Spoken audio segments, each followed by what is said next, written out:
دول بيضتين، في بيضة فيهم مسلوقة وبيضة مش مسلوقة. تمام.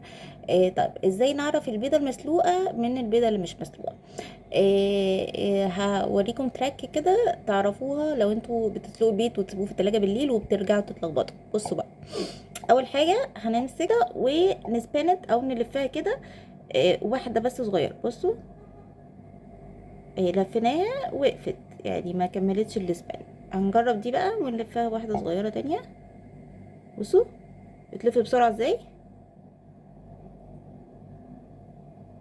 دي المسلوقة. تمام. طب نجرب تاني، نلخبطهم كده. انا عارفاهم بس يعني بص، هنلف دي كده.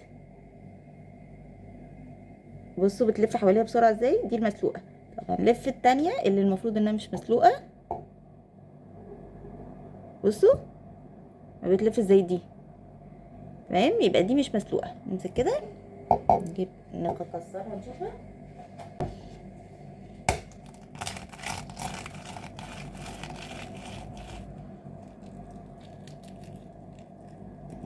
ترى، بصوا.